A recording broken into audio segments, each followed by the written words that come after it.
Hello കൂട്ടുകാരെ, എല്ലാവർക്കും നിജോസ് വേൾഡിൻ്റെ പുതിയൊരു വീഡിയോയിലേക്ക് സ്വാഗതം. എല്ലാവരും സുഖമായിട്ടിരിക്കുന്നെന്ന് വിശ്വസിക്കുന്നു. ഞങ്ങളിവിടെ സുഖമായിട്ടിരിക്കുകയാണ്. അപ്പോൾ എല്ലാവരും സന്തോഷത്തോടെയും ആരോഗ്യത്തോടെയും ഒക്കെ ഇരിക്കുക കേട്ടോ. ഇന്നത്തെ വീഡിയോയിൽ സംസാരിക്കുന്നത് ഒരുപാട് പേർക്ക് പ്രഗ്നൻസി പോസിറ്റീവ് ആവുന്നതിന് മുൻപ് തന്നെ, അതായത് കാർഡിലെ റിസൾട്ട് കിട്ടുന്നതിന് മുൻപ് തന്നെ ഉണ്ടായ 5 ലക്ഷണത്തിനെ പറ്റിയിട്ടാണ്. ഈ 5 ലക്ഷണവും നമുക്ക് ഈസിലി ഫൈൻഡ് ഔട്ട് ചെയ്യാൻ സാധിക്കുന്നതാണ്. അപ്പോൾ അതെന്തൊക്കെയാണെന്ന് നമുക്ക് നോക്കാം. വീഡിയോ നമുക്ക് സ്റ്റാർട്ട് ചെയ്യാം കേട്ടോ. ഇവിടെ സംസാരിക്കാനായിട്ട് പോകുന്ന ഈ 5 സിംറ്റംസും നിങ്ങൾക്ക് ഉണ്ടാകുന്നത് നിങ്ങളുടെ യൂറിനിലാണ്. യൂറിൻ വെച്ചിട്ടാണ് നമ്മൾ ഏറ്റവും ആദ്യം തന്നെ HCG ഹോർമോൺ ടെസ്റ്റ് ചെയ്യുന്നത്. നമ്മൾ പ്രഗ്നന്റ് ആണോ അല്ലയോ എന്നറിയാൻ വേണ്ടിയിട്ട് ഏറ്റവും എളുപ്പം സഹായിക്കുന്നത് യൂറിനാണ്. യൂറിനിൽ ഉണ്ടാവുന്ന HCGയുടെ കണ്ടന്റ് ഒരു പരിധിയിൽ എത്തിക്കഴിയുമ്പോഴാണ് നമുക്ക് യൂറിൻ പ്രഗ്നൻസി ടെസ്റ്റ് കിറ്റ് വെച്ചിട്ട് ഇത് ഡിറ്റക്ട് ചെയ്യാനായിട്ട് സാധിക്കുന്നത്. HCG ഹോർമോൺ ശരീരത്തിൽ കൂടുന്നതും അതുപോലെ മറ്റു പല പ്രവർത്തനങ്ങളും ശരീരത്തിൽ ഭയങ്കര എഫക്റ്റീവായിട്ടും എഫിഷ്യന്റ് ആയിട്ടും നടക്കുന്നത് കൊണ്ട് തന്നെ ഒരുപാട് വ്യത്യാസങ്ങൾ നിങ്ങൾക്ക് യൂറിനിൽ വളരെ എളുപ്പത്തിൽ തന്നെ ഫൈൻഡ് ഔട്ട് ചെയ്യാനായിട്ട് സാധിക്കും. അത് ഏതൊക്കെയാണെന്ന് 1 by 1 ആയിട്ട് നമുക്ക് നോക്കാം. വീഡിയോ നമുക്ക് സ്റ്റാർട്ട് ചെയ്യാം. തുടക്കത്തിൽ തന്നെ പറയട്ടെ, ഒരുപാട് ഏർലി പ്രഗ്നൻസി സിംറ്റംസിനെ പറ്റിയിട്ട് നമ്മുടെ ചാനലിൽ വീഡിയോസ് ഉണ്ട്. അത് കാണാൻ വേണ്ടിയിട്ട് നമ്മുടെ ചാനൽ വിസിറ്റ് ചെയ്തതിന് ശേഷം പ്ലേലിസ്റ്റ് എന്ന് പറയുന്ന ഓപ്ഷൻ നിങ്ങൾ ക്ലിക്ക് ചെയ്യുക. ഇതിൽ നിങ്ങൾക്ക് ഒരുപാട് ഏർലി പ്രഗ്നൻസി സിംറ്റംസിനെ പറ്റിയിട്ടുള്ള വീഡിയോസ് കാണാനായിട്ട് സാധിക്കും. ഞാൻ ഈ വീഡിയോ ചെയ്തിട്ടുള്ള ഒരുപാട് പ്രഗ്നൻസി ലക്ഷണങ്ങളുണ്ട്. ആ ഒരു ലക്ഷണവും നിങ്ങൾക്കില്ലെങ്കിലും നിങ്ങൾ വിഷമിക്കേണ്ട ആവശ്യമില്ല. കാരണം ഓരോ പ്രഗ്നൻസി ലക്ഷണങ്ങളും ഓരോരുത്തരെ അപേക്ഷിച്ചും വളരെയധികം ഡിഫറെന്റ് ആണ്. എനിക്കുണ്ടാവുന്ന ഫസ്റ്റ് പ്രഗ്നൻസിയിലെ ലക്ഷണമായിരിക്കില്ല എനിക്ക് സെക്കൻഡ് പ്രഗ്നൻസിയിൽ ഉണ്ടാകുന്നത്. അതുപോലെ തന്നെ എന്റെ റിലേറ്റീവ്സിനും ഉണ്ടാവുന്നത്. അതുകൊണ്ട് നിങ്ങൾ പ്രഗ്നൻസി ലക്ഷണങ്ങൾ ഒന്നുമില്ലെങ്കിലും പേടിക്കേണ്ട ആവശ്യമില്ല. എക്സ്പെക്ടഡ് പീരിയഡ് ഡേറ്റിൽ ബ്ലീഡിങ് വരുന്നുണ്ടോ എന്ന് മാത്രം നിങ്ങൾ ശ്രദ്ധിക്കുക. ഇനി ബ്ലീഡിങ് വരുന്നുണ്ടെങ്കിൽ കൂടി തന്നെയും ആ ബ്ലഡ് എത്രത്തോളമാണ് പോകുന്നത് എന്നുള്ള കാര്യം കൂടി നിങ്ങൾ ശ്രദ്ധിക്കണം. അതായത് പ്രീവിയസ് മന്തിനെ അപേക്ഷിച്ച് നിങ്ങൾക്ക് പോകുന്ന ബ്ലഡിന്റെ അളവ് വളരെയധികം കുറവാണെങ്കിൽ നിങ്ങൾക്ക് പ്രഗ്നൻസി ടെസ്റ്റ് ചെയ്ത് നോക്കാനായിട്ടൊരു ഓപ്ഷൻ അവിടെ ഉണ്ടെന്നുള്ളതാണ് സാരം കേട്ടോ. അപ്പൊ നമുക്ക് എന്തൊക്കെയാണെന്ന് നോക്കാം. വീഡിയോ നമുക്ക് സ്റ്റാർട്ട് ചെയ്യാം. ഏറ്റവും ആദ്യത്തേതെന്ന് പറയുന്നത് ഫ്രീക്വന്റ് യൂറിനേഷൻ ആണ്. പ്രഗ്നന്റ് ആയിട്ടുള്ള എല്ലാവരും അല്ലെങ്കിൽ പ്രഗ്നൻസി ആഗ്രഹിക്കുന്ന എല്ലാവരും കേട്ടിട്ടുള്ള ഒരു ലക്ഷണമായിരിക്കും ഫ്രീക്വന്റ് യൂറിനേഷൻ എന്ന് പറയുന്നത്. നമ്മൾ പ്രഗ്നന്റ് ആകുന്ന സമയത്ത് നമ്മുടെ കിഡ്നിയുടെ പ്രവർത്തനമെല്ലാം ഭയങ്കര എഫക്റ്റീവായിട്ട് നടക്കാനായിട്ട് തുടങ്ങും.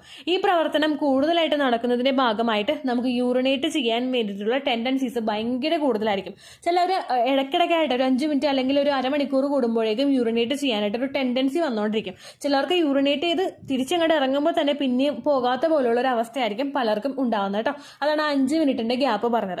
ഈ വ്യത്യാസം നമുക്ക് ഉണ്ടാകുന്നത് നമ്മുടെ കിഡ്നിയുടെ പ്രവർത്തനം കൂടുന്നതനുസരിച്ചിട്ടും അതുപോലെ നമുക്ക് ഒരുപാട് ദാഹം ഉണ്ടാകുമ്പോഴേക്കും കൂടുതൽ വെള്ളം കുടിക്കാനായിട്ട് തുടങ്ങും. പ്രഗ്നന്റ് ആയിട്ടുള്ള പല സ്ത്രീകൾക്കും ഉണ്ടാകുന്ന ഒരു ബുദ്ധിമുട്ടാണ് തേഴ്സ്റ്റി അല്ലെങ്കിൽ ദാഹം കൂടുതലായിട്ട് ഉണ്ടാവുക എന്ന് പറയുന്നത്. ഓൾറെഡി നമ്മുടെ ഇപ്പോഴത്തെ കാലാവസ്ഥ എന്ന് പറയുന്നത് ഭയങ്കര ചൂടുള്ളതാണ്. അതുകൊണ്ട് നമുക്ക് ചെറുതായിട്ടൊന്നും നടന്നാൽ തന്നെ ധാരാളം വെള്ളം കുടിക്കാനായിട്ട് തോന്നും. അങ്ങനെ വെള്ളം കുടിക്കുന്നതും കിഡ്നിയുടെ പ്രവർത്തനം കൂടുന്നതും ഒക്കെ നിങ്ങൾക്ക് ഈ ഒരു ഫ്രീക്വന്റ് യൂറിനേഷൻ ഉണ്ടാവാനായിട്ടുള്ള പ്രധാനപ്പെട്ട ഒരു റീസൺ ആണ് കേട്ടോ. നമ്മൾ കുടിക്കുന്ന വെള്ളത്തിന്റെ ഒരു പോർഷൻ പോകുന്നത് നമ്മുടെ ഗർഭസ്ഥ ശിശുവിന്റെ വളർച്ചയ്ക്ക് വേണ്ടിയിട്ടാണ്.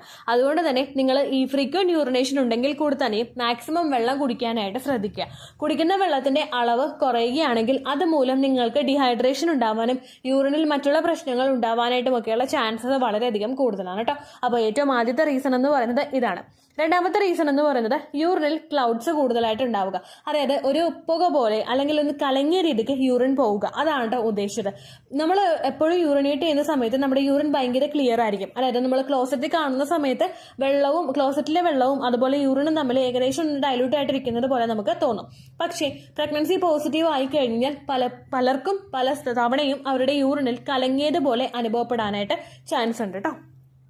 ആ യൂറിനിൽ സംഭവിക്കുന്ന പ്രോട്ടീൻസിന്റെ വ്യത്യാസവും അതുപോലെ നമ്മുടെ ഹോർമോൺസിൽ പലതിലും ഉണ്ടാകുന്ന ഫ്ലക്ച്വേഷനുമാണ് നിങ്ങൾക്കിങ്ങനെ യൂറിനിൽ ക്ലൗഡ്സ് ഉണ്ടാവാനായിട്ടുള്ള പ്രധാനപ്പെട്ട കാരണം. ഈ ലക്ഷണം ഉണ്ടെങ്കിലും ഇല്ലെങ്കിലും നിങ്ങൾ ശരീരം നല്ലതുപോലെ ശ്രദ്ധിക്കാനായിട്ട് ഓർക്കുക കേട്ടോ. ഈ ലക്ഷണം കൂടുതലായിട്ട് കണ്ടിട്ട് പ്രഗ്നൻസി ടെസ്റ്റ് ചെയ്ത് നോക്കുമ്പോൾ നിങ്ങൾക്ക് നെഗറ്റീവാണ് കിട്ടുന്നതെങ്കിൽ നിങ്ങൾ ഡോക്ടറെ കാണുക. യൂറിനിൽ ഇത്തരത്തിലുള്ളൊരു വ്യത്യാസം ഉണ്ടെന്നുള്ള കാര്യം നിങ്ങൾ ഡോക്ടറോട് പറയാം കേട്ടോ. അടുത്തതെന്ന് പറയുന്നത് യൂറിന്റെ കളറിലുണ്ടാകുന്ന വ്യത്യാസമാണ്. പലപ്പോഴും നമ്മൾ വെള്ളം ധാരാളം കുടിക്കുന്ന സമയത്ത് നമ്മുടെ യൂറിൻ എന്ന് പറയുന്നത് ഭയങ്കര നമുക്ക് കളർ കണ്ടുപിടിക്കാൻ പറ്റാത്ത രീതിക്കുള്ളതായിരിക്കും. യെല്ലോ ആണോ എന്ന് ചോദിച്ചു കഴിഞ്ഞാൽ യെല്ലോ അല്ല, എന്നാൽ വേറൊരു കളർ നമുക്ക് ഐഡന്റിഫൈ ചെയ്യാനായിട്ടും പറ്റില്ല. ആ രീതിക്കായിരിക്കും നമുക്ക് യൂറിൻ പോകുന്നത്. പക്ഷേ വെള്ളം കുടിയുടെ അളവ് കുറഞ്ഞു കഴിഞ്ഞാൽ നമ്മുടെ യൂറിന് ഭയങ്കര യെല്ലോ കളറായിട്ട് പോകാനായിട്ടും ചാൻസ് ഉണ്ട്. ഇവിടെ നമ്മൾ പ്രഗ്നൻസി പോസിറ്റീവ് ആവുന്ന സമയത്ത് നമ്മുടെ യൂറിന്റെ കളറിൽ വ്യത്യാസം ഉണ്ടാവാനായിട്ട് ചാൻസ് ഉണ്ട്. ഒന്നുകിൽ പെയിൽ യെല്ലോ അല്ലെങ്കിൽ ബ്രൈറ്റ് ആയിട്ടുള്ള യെല്ലോ കളറിലോട്ട് യൂറിൻ മാറാറുണ്ട്. നമുക്ക് പ്രഗ്നന്റ് ആകുന്ന സമയത്ത് തന്നെ നമ്മൾ വേണ്ടത്ര വെള്ളം ശരീരത്തിലോട്ട് എത്തിച്ചു കൊടുക്കുന്നില്ലെങ്കിൽ ഇത് നിങ്ങളുടെ ഡീഹൈഡ്രേഷൻ ഉണ്ടാവാനായിട്ട് ചാൻസ് ഉണ്ട്.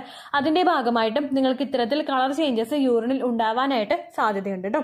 അടുത്ത ബുദ്ധിമുട്ടെന്ന് പറയുന്നത് യൂറിനറി ട്രാക്ട് ഇൻഫെക്ഷൻ. UTI എന്ന് പറയുന്നത് എല്ലാ സ്ത്രീകൾക്കും വളരെയധികം കോമൺ ആയിട്ട് ഉണ്ടാകുന്ന ഒരു രോഗാവസ്ഥയാണ്. നമ്മളിൽ യൂറിനിൽ എന്തെങ്കിലും ഇൻഫെക്ഷൻസ് ഉണ്ടാകുമ്പോഴാണ് നമുക്കിവിടെ യൂറിനറി ട്രാക്ട് ഇൻഫെക്ഷൻ എന്ന് പറയുന്നൊരു ബുദ്ധിമുട്ട് ഉണ്ടാകുന്നത്. ഈ യൂറിനേഷൻ അല്ലെങ്കിൽ മൂത്രത്തിൽ പഴുപ്പ് നമുക്ക് ഉണ്ടാകുന്ന സമയത്ത് യൂറിന്റെ കളറിൽ വ്യത്യാസം ഉണ്ടാകും. മൂത്രം ഒഴിക്കുന്ന സമയത്ത് നമുക്ക് പുകച്ചിലുണ്ടാകും, നമുക്ക് അടിവയറ് വേദന ഉണ്ടാകും. ഇങ്ങനെ പല ലക്ഷണങ്ങളും ഉണ്ടാവാനായിട്ട് ചാൻസ് ഉണ്ട് കേട്ടോ. പ്രഗ്നന്റ് ആകുന്ന സ്ത്രീകൾക്കും പ്രഗ്നന്റ് അല്ലാത്ത സ്ത്രീകൾക്കും ഈ ഒരു ലക്ഷണം കണ്ടുവരുന്നുണ്ട്. ഇനി പ്രഗ്നൻസിയിൽ നമുക്ക് എന്തുകൊണ്ടാണ് യൂറിനറി ഇൻഫെക്ഷൻ ഉണ്ടാകുന്നതെന്ന് ചോദിച്ചു കഴിഞ്ഞാൽ നമ്മളിൽ ഉണ്ടാകുന്ന ഹോർമോൺ ചേഞ്ചസ്, അതുപോലെ നമ്മളുടെ ഇമ്മ്യൂണിറ്റി പവറിൽ ഉണ്ടാകുന്ന വ്യത്യാസം, നമ്മളിൽ ഉണ്ടാകുന്ന ഡീഹൈഡ്രേഷൻ, ഇങ്ങനെ പല കാര്യങ്ങളും കൊണ്ടുമാണ് നമുക്ക് യൂറിനറി ഇൻഫെക്ഷൻ കൂടുതലായിട്ടും പ്രഗ്നൻസി സമയത്ത് ഉണ്ടാകുന്നത്. നിങ്ങൾ ഓൾറെഡി യൂറിനറി ഇൻഫെക്ഷൻ ഉള്ള ആളാണെങ്കിലും നിങ്ങൾ പീരിയഡ്സിന്റെ എക്സ്പെക്ടഡ് ഡേറ്റിൽ ബ്ലീഡിംഗ് വരുന്നില്ലെങ്കിൽ കാർഡ് ടെസ്റ്റ് ചെയ്ത് നോക്കണം കേട്ടോ. അതുപോലെ തന്നെ യൂറിനറി ഇൻഫെക്ഷൻ നിങ്ങൾക്ക് വന്നിട്ട് ഡേറ്റ് ആകുന്നതിന് മുൻപ് തന്നെ നിങ്ങൾ ഡോക്ടറെ പോയി കാണുകയാണെങ്കിൽ നിങ്ങൾ ഡോക്ടറോട് ഒന്ന് സൂചിപ്പിക്കുക, ഞാൻ ഓവുലേഷൻ ടൈമിൽ ട്രൈ ചെയ്തിട്ടുണ്ട്, വെയിറ്റ് ചെയ്തുകൊണ്ടിരിക്കുകയാണെന്നുള്ള കാര്യം നിങ്ങൾ ഡോക്ടറോട് പറയാം കേട്ടോ. കാരണം യൂറിനറി ഇൻഫെക്ഷൻ ഉണ്ടാവുന്ന പല ആളുകൾക്കും ആന്റിബയോട്ടിക്സ് കൊടുക്കാറുണ്ട്. അത് നിങ്ങളുടെ ശരീരത്തിന്, ഇപ്പോൾ നിങ്ങൾ അമ്മയാണെങ്കിൽ നിങ്ങളുടെ ശരീരത്തിന് കൂടുതൽ അനുയോജ്യമായിട്ടുള്ള ആന്റിബയോട്ടിക്സ് ആയിരിക്കണം നമുക്ക് കിട്ടേണ്ടത്. അതുകൊണ്ട് തന്നെ ആ ആന്റിബയോട്ടിക് എടുക്കുന്ന സമയത്ത് നിങ്ങൾ ഡോക്ടറോട് പറയാനായിട്ട് ശ്രദ്ധിക്കാം. ധാരാളം വെള്ളം കുടിക്കാനായിട്ട് നിങ്ങൾ ശ്രദ്ധിക്കണം കേട്ടോ. അടുത്തതെന്ന് പറയുന്നത് യൂറിന്റെ സ്മെല്ലിൽ വരുന്ന വ്യത്യാസമാണ്. നമ്മൾ യൂറിനേറ്റ് ചെയ്യുന്ന സമയത്ത് ഇതുപോലെ തന്നെ ഡീഹൈഡ്രേഷൻ ഒന്നും ശരീരത്തിലില്ല, നമ്മൾ ധാരാളം വെള്ളം കുടിക്കുന്നുണ്ടെങ്കിൽ യൂറിനിൽ അങ്ങനെ സ്മെല്ലൊന്നും ഉണ്ടാവാറില്ല. പക്ഷെ നമ്മൾ നല്ലതുപോലെ വെള്ളം കുടിക്കുന്നുണ്ടായിട്ട് കൂടി യൂറിന്റെ സ്മെല്ലിൽ വ്യത്യാസം വരുന്നുണ്ടെങ്കിൽ അത് നിങ്ങളൊന്ന് മുഖവിലേക്ക് എടുക്കണം. കാരണം പ്രഗ്നന്റ് ആയിട്ടുള്ള പലർക്കും ഈ ഒരു ലക്ഷണം കാണാറുണ്ട്. അങ്ങനെ ഒരു ലക്ഷണം കണ്ടിട്ട് നിങ്ങളൊരു 5 ദിവസമൊക്കെ കഴിഞ്ഞിട്ട് പ്രഗ്നൻസി ടെസ്റ്റ് ചെയ്ത് നോക്കാനായിട്ട് നിങ്ങൾ ശ്രദ്ധിക്കുക. ഏർലി സ്റ്റേജിൽ പ്രഗ്നൻസി ടെസ്റ്റ് ചെയ്യുന്ന സമയത്ത് എപ്പോഴും ശ്രദ്ധിക്കുക, എപ്പോഴാണോ നിങ്ങൾക്ക് പീരിയഡ്സ് വരുന്നത് ആ എക്സ്പെക്ടഡ് ഡേറ്റ് മിസ്സായിട്ട് 5 ദിവസമെങ്കിലും കഴിഞ്ഞിട്ട് വേണം രാവിലെ ആദ്യത്തെ യൂറിൻ എടുത്തിട്ട് നിങ്ങൾ പ്രഗ്നൻസി നോക്കാൻ കേട്ടോ. ഏകദേശം 25-നകത്ത് HCGയുടെ വാല്യൂ എത്തിക്കഴിഞ്ഞാൽ മാത്രമേ നമുക്ക് അവിടെ യൂറിനിൽ ഡിറ്റക്ട് ചെയ്യാനായിട്ട് സാധിക്കുകയുള്ളൂ, നമ്മുടെ വീട്ടിൽ ഉപയോഗിക്കുന്ന ടെസ്റ്റ് കിറ്റ്സ് ഉപയോഗിച്ചിട്ട്. അതുകൊണ്ട് നിങ്ങൾ അത്രയും വരെ ഒരു വാല്യൂ എത്താൻ വേണ്ടിയിട്ട് നിങ്ങൾ കൃത്യമായിട്ട് വെയിറ്റ് ചെയ്യുക. അപ്പോൾ നിങ്ങൾക്ക് 100% ആക്യുറേറ്റ് ആയിട്ടുള്ള റിസൾട്ട് ആയിരിക്കും കിട്ടുന്നത് കേട്ടോ. കഴിഞ്ഞ ദിവസം നമ്മുടെ ചാനലിൽ ഒരു കമന്റ് വന്നിട്ടുണ്ടായിരുന്നു, പ്രഗ്നൻസി പോസിറ്റീവ് ആണ്, പക്ഷേ ഡോക്ടറെ ചെന്ന് കണ്ടപ്പോഴേക്കും ഡോക്ടർ ഒരു ടെസ്റ്റ് പോലും ചെയ്തില്ല, ഡയറക്റ്റ് ആയിട്ട് വേറൊരു ദിവസം ചെക്കപ്പിന് വരാനാണ് പറഞ്ഞതെന്ന് പറഞ്ഞു. അപ്പോൾ അത്രത്തോളം ഡോക്ടേഴ്സ് ഈ ഒരു റിസൾട്ടിനെ ട്രസ്റ്റ് ചെയ്യുന്നുണ്ട്. അതുകൊണ്ട് പ്രോപ്പർ ആയിട്ടുള്ള വഴിയിലൂടെ നിങ്ങളും ടെസ്റ്റ് ചെയ്ത് കഴിഞ്ഞാൽ നിങ്ങൾക്കും കൃത്യമായിട്ടുള്ള റിസൾട്ട് തന്നെയായിരിക്കും കിട്ടുന്നത് കേട്ടോ. ഞാൻ ഈ പറഞ്ഞിട്ടുള്ള എല്ലാ കാര്യങ്ങളും പ്രഗ്നൻസി ആകുന്ന സമയത്ത് ഒരു സ്ത്രീക്ക് ഉണ്ടാകുന്ന ലക്ഷണങ്ങളാണ്. അതുപോലെ തന്നെ യൂറിനറി ഇൻഫെക്ഷൻ ഉണ്ടാകുന്നുണ്ടെങ്കിൽ അതിനെ ചുറ്റിപ്പറ്റിയും നിങ്ങൾക്ക് ഉണ്ടാകുന്ന ലക്ഷണങ്ങളാണ് ഇതൊക്കെ തന്നെ. അപ്പോൾ ഇതെല്ലാം കണ്ടിട്ടും നിങ്ങൾക്ക് വാല്യൂ കിട്ടുന്നത് നെഗറ്റീവ് ആണെങ്കിൽ നിങ്ങൾ ഡോക്ടറെ പോയി കാണണം.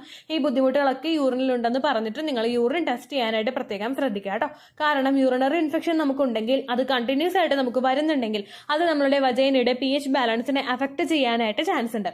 pH ബാലൻസിൽ വ്യത്യാസം വരികയാണെങ്കിൽ നമ്മൾ പ്രഗ്നന്റ് ആകാനായിട്ട് കുറച്ച് ബുദ്ധിമുട്ടുകൾ ഉണ്ടാകും. കാരണം സെവനകത്തേക്ക് പ്രവേശിക്കാനായിട്ട് കുറച്ച് ഡിഫിക്കൽട്ടീസ് ഉണ്ടാകും. ആ കാര്യം നിങ്ങൾ പ്രത്യേകം ശ്രദ്ധിക്കേ ഉള്ളൂ. വീഡിയോ യൂസ്ഫുൾ ആയി കാണുമെന്ന് വിശ്വസിക്കുന്നു. യൂസ്ഫുൾ ആവുന്നുണ്ടെങ്കിൽ ലൈക്ക് ചെയ്യുക, ഫ്രണ്ട്സിനൊക്കെ ഷെയർ ചെയ്ത് കൊടുക്കുക കേട്ടോ. എന്തെങ്കിലും സംശയം ഉണ്ടെങ്കിൽ നിങ്ങൾ കമൻസിൽ ചോദിക്കുക.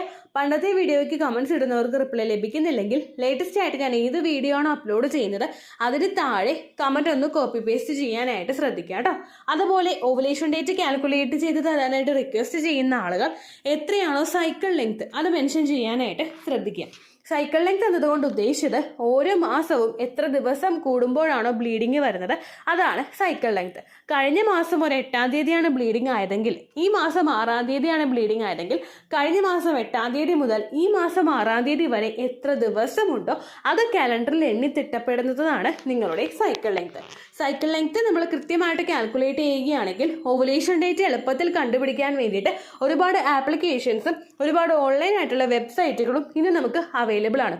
പ്ലേ സ്റ്റോറിൽ പോയിട്ട് ഓൺലൈൻ ഓവുലേഷൻ ട്രാക്കർ എന്ന് ടൈപ്പ് ചെയ്ത് കഴിഞ്ഞാൽ നിങ്ങൾക്ക് അതുമായിട്ട് ബന്ധപ്പെട്ടിട്ടുള്ള ആപ്ലിക്കേഷൻസ് കിട്ടും. അത് പറ്റുന്നില്ല എങ്കിൽ ഗൂഗിളിൽ പോയിട്ട് ഓൺലൈൻ ഓവുലേഷൻ കാൽക്കുലേറ്റർ എന്ന് ടൈപ്പ് ചെയ്ത് കഴിഞ്ഞാൽ അതുമായിട്ട് ബന്ധപ്പെട്ടിട്ടുള്ള വെബ്സൈറ്റുകൾ നിങ്ങൾക്ക് കിട്ടും. അതിൽ നിങ്ങളുടെ ലാസ്റ്റ് മന്തിലെ മെൻസ്ട്രേഷൻ്റെ ഡേറ്റും ഒപ്പം ഞാൻ ഈ പറഞ്ഞ രീതിക്ക് നിങ്ങൾ കാൽക്കുലേറ്റ് ചെയ്യുന്ന സൈക്കിൾ ലെങ്ത്തും എൻ്റർ ചെയ്ത് കൊടുക്കുകയാണെങ്കിൽ നിങ്ങൾക്ക് കൃത്യമായിട്ട് ഓവുലേഷൻ ഡേറ്റ് കണ്ടുപിടിക്കാനായിട്ട് സാധിക്കും. ഫെർട്ടൈൽ ടൈം പീരീഡും നിങ്ങൾക്ക് കിട്ടും. അതായത് എത്ര ദിവസം മുതൽ കോൺടാക്ട് ചെയ്ത് തുടങ്ങിക്കഴിഞ്ഞാൽ നിങ്ങൾ പ്രഗ്നൻ്റ് ആകും എന്നുള്ളൊരു ഡേറ്റും നിങ്ങൾക്ക് പ്രോപ്പറായിട്ട് കിട്ടും കേട്ടോ. ഇത് കാൽക്കുലേറ്റ് കാൽക്കുലേറ്റ് ചെയ്യുന്ന സമയത്ത്, സൈക്കിൾ ലെങ്ത് കാൽക്കുലേറ്റ് ചെയ്യുന്ന സമയത്ത് നിങ്ങളുടെ ആ ഒരു കലണ്ടറിൽ നോക്കി തന്നെ നിങ്ങൾ കാൽക്കുലേറ്റ് ചെയ്യുക. പല മാസങ്ങളിലും 30-31 ദിവസമുണ്ട്, അതുകൊണ്ടാണ് അങ്ങനെ പറഞ്ഞത്. ഒപ്പം നിങ്ങൾക്ക് ബ്ലീഡിങ് തുടങ്ങിയ ദിവസത്തിന് വേണം നിങ്ങൾ ഡേ 1 ആയിട്ട് എടുക്കാൻ വേണ്ടിയിട്ട്. സ്പോട്ടിങ് തുടങ്ങിയ ദിവസത്തിനെ, അതായത് ചെറുതായിട്ട് ഡിസ്ചാർജ് പോയി തുടങ്ങിയ ദിവസത്തിനെ നിങ്ങൾ കൺസിഡർ ചെയ്യേണ്ട ആവശ്യം ഇല്ല കേട്ടോ. അപ്പോൾ ഇത്രയേ ഉള്ളൂ വീഡിയോ. അടുത്തൊരു വീഡിയോ ആയിട്ട് നമുക്ക് വീണ്ടും കാണാം. ബൈ.